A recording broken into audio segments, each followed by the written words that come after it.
Hello and welcome to The Explainer. If you're a Class 10 CBSE student currently staring down your social studies board exams, you are in the exact right place. Today, we're doing a massive, exhaustive, line-by-line breakdown of Chapter 1, The Rise of Nationalism in Europe.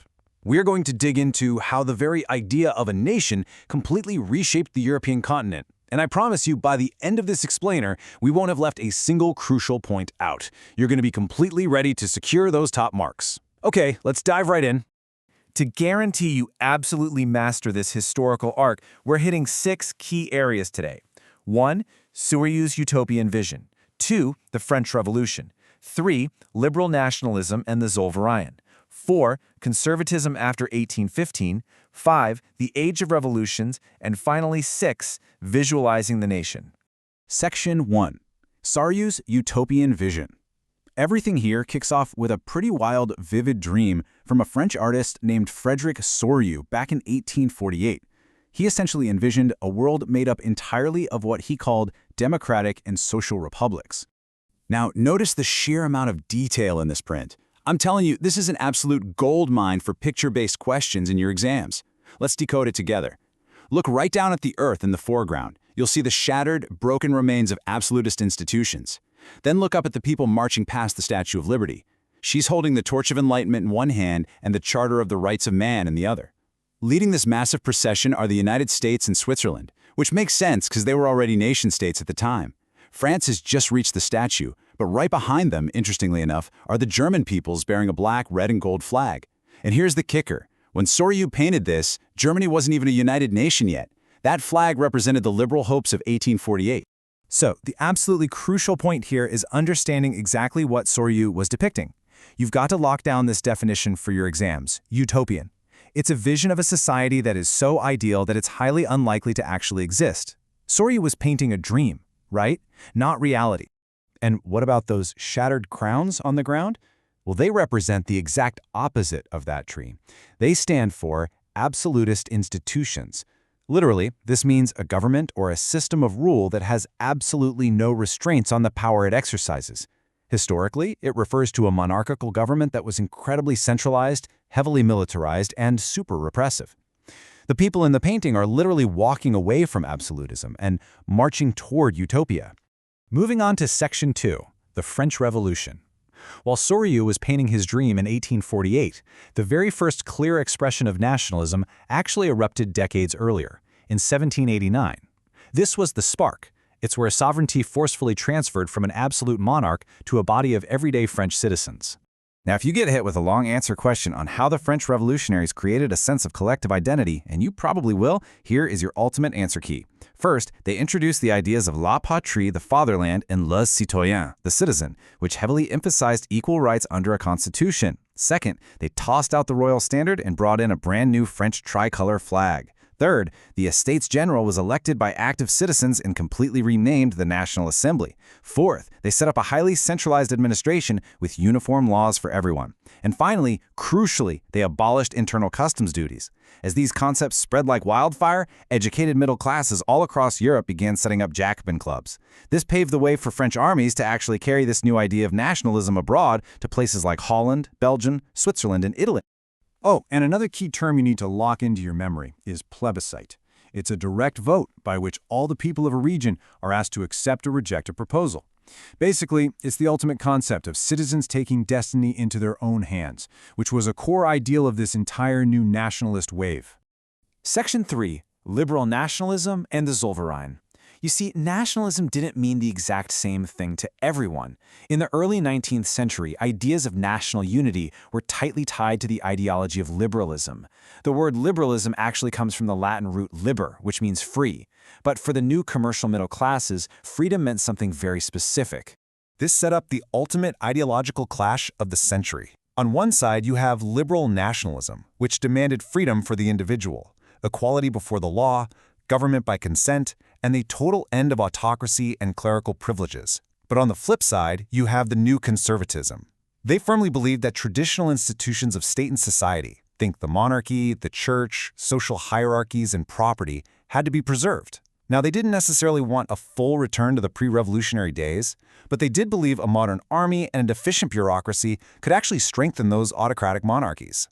To really understand why the middle classes were so desperate for liberal nationalism, specifically in the economic sphere, I want you to imagine you're a merchant. You're traveling through German-speaking regions in the early 1800s.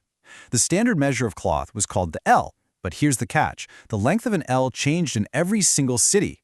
In Frankfurt, it was 54.7 centimeters. But step into Nuremberg, and suddenly it's a whopping 65.6.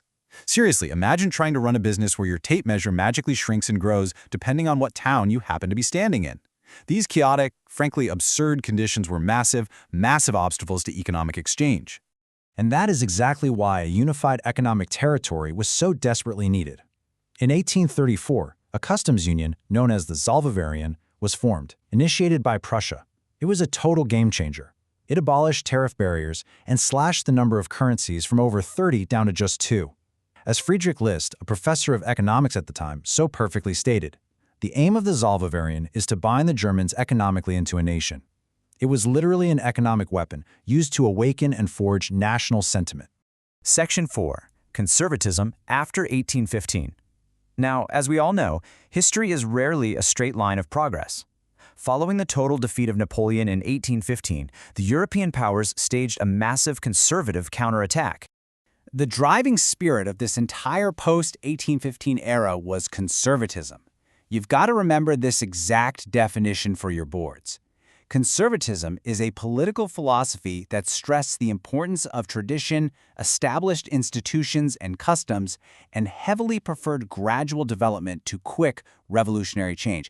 Basically, they wanted to completely undo the liberal changes that Napoleon had spread across the map. So how did they lock this down? Well, the representatives of Britain, Russia, Prussia, and Austria met up to draw up the Treaty of Vienna in 1815. This Congress was hosted by the Austrian Chancellor, Duke Metternich. Here are the exact terms you need to memorize. First, the Bourbon dynasty was restored to power in France. Second, to prevent any future French expansion, they set up a series of buffer states. The Kingdom of the Netherlands in the north and Genoa was added to Piedmont in the south. Third, Prussia was handed important new territories on its western frontiers, while Austria was given control of northern Italy. But, and this is a big but, the 39-state German Confederation that Napoleon had set up was left entirely untouched. Now, these new conservative regimes were strictly autocratic. They absolutely did not tolerate criticism or dissent. Take a really close look at this anonymous caricature from 1820 called the Club of Thinkers. Do you notice the literal muzzles on the faces of the men sitting around the table? This perfectly, visually illustrates the incredibly harsh censorship laws imposed by conservative governments to control what was being said in newspapers, books, and plays. They wanted to entirely silence any talk of liberty and freedom. Which brings us to Section 5, the Age of Revolutions. Because let's be real, you cannot muzzle an idea forever. As these conservative regimes tried desperately to consolidate their power, liberalism and nationalism just kept simmering, eventually boiling over into an era of fierce uprisings. Let's quickly trace this rapid cause and effect timeline. We started with the French Revolution back in 1789. Then came the conservative backlash with the Treaty of Vienna in 1815. But just 15 short years later, in July 1830, the newly restored Bourbon kings in France were overthrown again by liberal revolutionaries, who then installed a constitutional monarchy. Fast forward to 1848, the monarch was forced to flee completely, and a national assembly officially proclaimed a republic. And these events in France, they sparked a massive chain reaction. Duke Metternich, yep, the very same guy who hosted that conservative Treaty of Vienna, famously remarked, "When France sneezes, the rest of Europe catches cold." And honestly, he hit the nail on the head. That July 1830 revolution in Paris directly triggered an uprising in Brussels, which caused Belgium to break away from the United Kingdom of the Netherlands. It also heavily mobilized nationalist feelings that fueled the entire Greek War of Independence. By the time we hit 1848, Europe was fully erupting. Just look at the absolute chaos of the barricades in this image. There was widespread unemployment, terrible food shortages. A few years earlier, in 1845, weavers in Silesia had even led a massive revolt against contractors who had drastically reduced their payments. This revolutionary energy was literally everywhere. But ultimately, in places like Germany, the liberal initiative was violently repressed by the combined forces of the monarchy and the military. From that point on, Prussia, under its chief minister Otto von Bismarck, essentially hijacked this revolutionary energy to aggressively lead the process of German unification on its own terms. Now, amidst all this revolution, we really need to define ideology. It's a system of ideas reflecting a particular social and political vision. And frankly, we also have to call out the glaring hypocrisy within the liberal ideology of the time. When the liberal Frankfurt Parliament convened in 1848 at the Church of St. Paul, large numbers of women who had actively, passionately participated in the political movements were completely denied suffrage rights. They were admitted only as observers, forced to just stand up in the visitors' gallery. Equality, it turns out, had some pretty strict limits. Section 6. Visualizing the nation. Let's move to our final topic for today. How exactly did everyday people wrap their heads around this abstract, complex idea of a nation?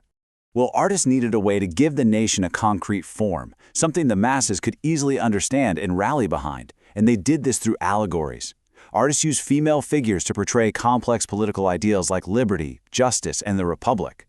Now, these weren't actual historical women, they were personifications.